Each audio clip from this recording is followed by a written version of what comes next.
तुम्हाला माहिती आहे ती बिझी असूनही तिने मला मदत केली. Even though she was busy she help me. तुम्हाला माहिती आहे का तुम्ही सुद्धा इंग्रजी बोलू शकता. Do you know you can also speak English. अशा गोष्टी इंग्रजीत कशा बोलायच्या आणि प्रॅक्टिस कशी करायची ते आजच्या व्हिडिओमध्ये आपण डिस्कस करूयात. जरी तो म्हातारा आहे तरी तो मेहनत करतो. Even though he is old he works hard. Even though he is old he works hard. म्हातारा असून सुद्धा मेहनत करतो. नेक्स्ट, तू मेहनत केली नाहीस तर यशस्वी होणार नाहीस. मी तुम्हाला सांगतोय जर तुम्ही मेहनत नाही केली तर तुम्ही यशस्वी होणार नाहीस. Unless you work hard you will not succeed in your life. This is the point you have to imbibe in your mind. Next example घेऊया. पाऊस थांबत नाही तोपर्यंत बाहेर जाऊ नकोस. Don't go outside until it stop raining किंवा unless it stop raining. Next बघूया. मी इथे 2010 पासून राहतोय.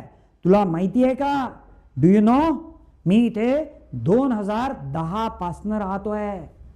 I have lived here since 2010. तुला माहिती आहे का 15 वर्षापासून शिकवतोय मी. Do you know? I have been teaching for 15 years. तो आलाच नाही. He didn't come.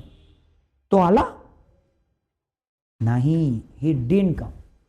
नेक्स्ट, तू पोहोचताच मला कॉल कर. दोन गोष्टी. पोहोचल्याबरोबर मला कॉल कर. Call me as soon as you reach. Reach म्हणजे पोहोचणे. कॉल मी, मला कॉल कर जसा तिथे पोहोचला. एक गोष्ट झाल्याबरोबर दुसरी गोष्ट कर. नेक्स्ट, मी ऑफिसला पोहोचताच काम सुरू करेल. I will start work as soon as I reach office. Next बघूया ना. राहुल ना राज तिथे होता. दोघांनी तिथे असायला पाहिजे होतं पण राहुलही तिथे नव्हता आणि राजही तिथे नव्हता.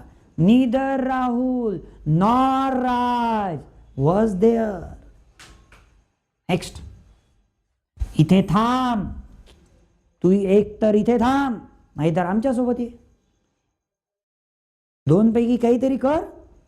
ईदर काय वापरायचं आहे? Either you can stay here or you come with us. Next, आम्ही एकतर ट्रेनने जाऊ किंवा बसने जाऊ. दोन पैकी एक तर ट्रेनने जाणार किंवा बसने जाणार. either we will travel by train or bus. Next बघूया. तिच्याबद्दल माहिती आहे का? ती हो तिच्याच बद्दल बोलतोय मी. कोण? रजनी. रजनी फक्त इंग्रजी बोलत नाही तर इंग्रजी शिकवते सुद्धा. तर Rajni not only speak English but also teaches English. Next बघूया. तो येईल की नाही मला नाही माहित. I am doubtful about it. I have no idea. तर काय म्हणणार? I have no idea किंवा I don't know whether he will come or not. Next example. पाऊस पडो किंवा नाही पडो आम्ही जाऊया. आम्ही जाणार. We will go whether it rain or not.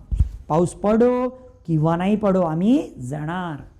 Next, मला शिकवलं गेलं नाही. I was not taught. तुला शिकवल्या गेलं का? Did you? टीच? तुम्ही शिकवलं का? डीड यू टीच? मला सध्या शिकवलं जात आहे. आय एम बिंग टॉट नाऊ. काल शिकवलं गेलं. आय वॉज टॉट येस्टरडे. अशाच प्रकारे कॉन्फिडेंटली, करिझमॅटिकली, फ्लॉलेसली आणि फंटाबुलस वेने इंग्रजी तुम्हालाही बोलायचं आहे का? तुम्हालाही वाटतं का आपल्याला फाळ इंग्रजी बोलता यावं? कसं येणार? You need to practise daily. Definitely you will able to speak English charismatically. So how can you practice? You need to focus on daily practice. Definitely within few days you will see remarkable changes in your fluency. Content आवडलं असेल तर व्हिडिओला like करा, चॅनलला subscribe करा आणि आपल्या जवळच्या मित्रांना व्हिडिओ शेअर करा. Thanks for watching this video.